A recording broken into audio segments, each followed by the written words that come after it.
பாட்டி, உங்கள் அடை காரசாரமாக சாப்பிட்றதுக்கு ரொம்ப டேஸ்ட்டாக இருக்குது. எப்படி பாட்டி இவ்வளோ நல்லா டேஸ்ட்டாக அடை பண்ணிட்டீங்க? இந்த அடை சாப்பிட்றதுக்கு சட்னி கூட தேவையில்லை, அப்படியே சும்மாவே சாப்பிட்டுக்கலாம், அவ்வளோ நல்லா டேஸ்ட்டாக இருக்குது. ஆனால் டெய்லி இவ்வளோ தூரம் வந்து அடை சாப்பிடணுன்னா தான் கஷ்டமாக இருக்குது.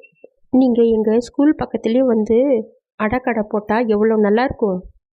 இல்லை பாப்பா, அவ்வளோ தூரம் வண்டியை தள்ளிட்டு வந்து என்னால் கடை போட முடியாது. என் வீட்டு பக்கத்துலனா எனக்கு கொஞ்சம் ஈஸியாக இருக்குது. எனக்கும் 4 அடை சட்னி போட்டு சீக்கிரமாக கொடுங்க, நான் சாப்பிட்டுட்டு சீக்கிரமாக கிளம்பணும். பாட்டி, எனக்கு ஒரு 6 அடை பார்சல் கட்டுங்க.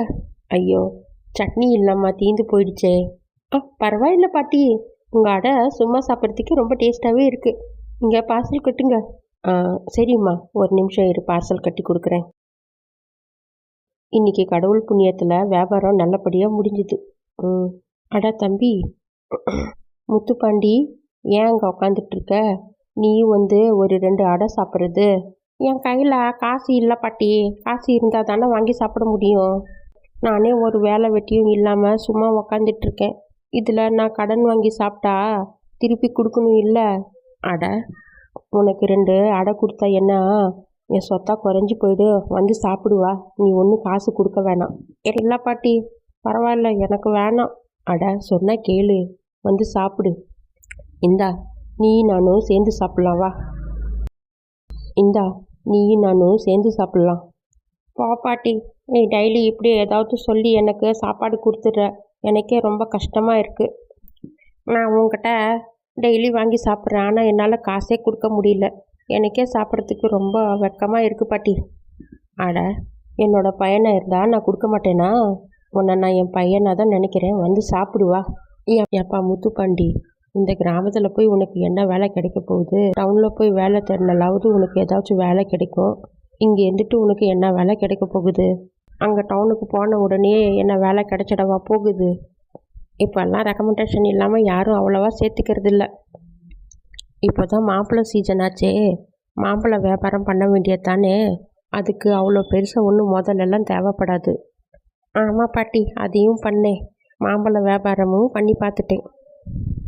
மாம்பழம் நல்லா சூப்பராக வியாபாரம் நடந்துச்சு, நல்லா லாபமும் கிடைச்சிது. சரின்னு மறுபடியும் எடுத்தேன். ஆனால் 2வது தடவை யாருமே வாங்கலை. என்னடான்னு பார்த்தா முதல்ல எடுத்த மாம்பழம் ரொம்ப புளிப்பாக இருந்ததால் நான் 2வது தடவை எடுக்கிறப்போ யாருமே வந்து வாங்கலை. எல்லாம் நஷ்டம். போட்ட முதல்லலாம் நஷ்டமாயிடுச்சு. என்ன பண்ணுறது? மாம்பழங்க புளிப்பாக இருந்தால் என்ன, அதில் ஜூஸு போட்டு விற்கிறது, ஊறுகாய் போட்டு விற்றா கூட நல்ல லாபம் தானே கிடைக்கும். நீ என்ன பண்ண? என்ன பாட்டி, எனக்கு என்ன மாம்பழம் ஊறுகாய் பண்ணவா தெரியுது? இல்லை ஜூஸ் போட்டு எங்கே தான் விற்கிறது? நான் ஒன்றுமே பண்ணலை, எல்லாம் அப்படியே கிடக்கு. என்ன பண்ணுறதுன்னே தெரியல, பெரிய தலைவலியாக இருக்குது. மாங்காயில் பக்குவமாக ஊறுகாய் போட்டால் 6 மாதம் 1 வருஷம் ஆனாலும் கெடாது. அதெல்லாம் ஒன்றும் வேஸ்ட் ஆகாது. நீ அந்த மாம்பழங்களெல்லாம் என்கிட்ட கொண்டு வந்து கொடு, நான் உனக்கு பக்குவமாக ஊறுகாய் போட்டு கொடுக்குறேன். நீ அது போய் விற்றா உனக்கு நல்ல லாபமும் கிடைக்கும், நீ போட்ட முதலும் எடுத்துடலாம். நீ சொல்கிறது கேட்குறதுக்கு என்னமோ ரொம்ப நல்லா தான் இருக்குது பாட்டி, ஆனால் என் நேரமே சரியில்லை. இதெல்லாம் எனக்கு ஒர்க் அவுட் ஆகுமா என்ன தெரியல. அதா பாரு, அதெல்லாம் ஒன்றும் நஷ்டமாக்காது, நான் சொன்னால் கேளு. நீ மாம்பழங்களை எல்லாம் கொண்டாந்து என்கிட்ட கொடு, நான் ஊறுகாய் போட்டு கொடுக்குறேன். அதை பாட்டில் போட்டு விற்றா நிறைய பேர் வாங்கிக்குவாங்க. ஆமாம், அப்புறம் நான் அடையும் சட்னியும் சேர்த்து கொடுத்துட்றேன். உன் மாம்பழ ஊறுகாயோட என் அடையும் சட்னியும் சேர்த்து கொடுக்குறேன். இந்த 2த்தையும் போய் நீ நல்லா விற்றுட்டு வா. ஸ்கூல் பக்கம் போனால் பசங்களும் வாங்கிக்குவாங்க. பசங்களை கூப்பிட்றதுக்கு அவங்க அம்மா அப்பா எல்லாம் வருவாங்க, அவங்களும் உன் மாம்பழ ஊறுகாயை வாங்கிக்குவாங்க. புரிஞ்சுதா? நாளையிலேருந்து நீ ஸ்கூல் பக்கம் போய் அடையும் ஊறுகாயும் விற்கிற, உனக்கும் ஒரு லாபம், எனக்கும் ஒரு லாபம். என்ன, புரிஞ்சுதா?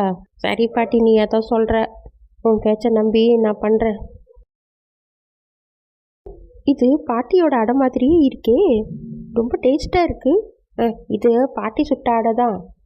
பாட்டி என்கிட்ட விற்றுட்டு வர சொல்லி கொடுத்து விட்டாங்க, அதானே பார்த்தேன். பாட்டி பண்ணுற அடை மாதிரி டேஸ்ட்டு எங்கேயுமே வராது. ஆமாம், இது என்ன? இது ஊறுகாய், மாங்காய் ஊறுகாய். தம்பி, எனக்கு ஒரு மாங்காய் ஊறுகாய் பாட்டில் கொடு. எவ்வளோப்பா இது?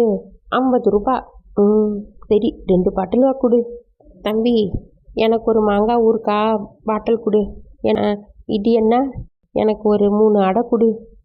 ம் அடை ரொம்ப நல்லா இருந்துச்சு. எவ்வளோ காசு? அட இது என்ன மாங்காய் ஊறுக்காயா? சரி இதுவும் ஒரு பாட்டில் கொடு. இந்தாங்க ஐயா. பாட்டி நீ போட்டு கொடுத்த ஊறுக்காய் நல்லா சூப்பராக வியாபாரம் ஆணுச்சு. பரவாயில்ல பாட்டி உன் ஐடியா. நான் உன்னை என்னமோ நினச்சேன். இனிமேல் நம்ம 2 பேரும் இதே மாதிரி சேர்ந்து நல்லா வியாபாரம் பண்ணலாம் பாட்டி. உன்னால் எனக்கும் ஒரு வேலை கிடைச்சிடுச்சு. இனிமேல் நீ டெய்லி அடையும் ஊறுகாயும் போட்டு கொடு. நான் போய் விற்றுட்டு வந்துடுறேன். சரிப்பா. சரி பாட்டி. எனக்கு வீட்டில் கொஞ்சம் அடை இருந்தால் கொடு. எல்லா அடையும் விற்று போயிடுச்சு. எனக்கு ரொம்ப பசிக்குது. சரி இரு போய் எடுத்துகிட்டு வரேன். நீயும் நானும் சேர்ந்து சாப்பிட்லாம். சரி பாட்டி.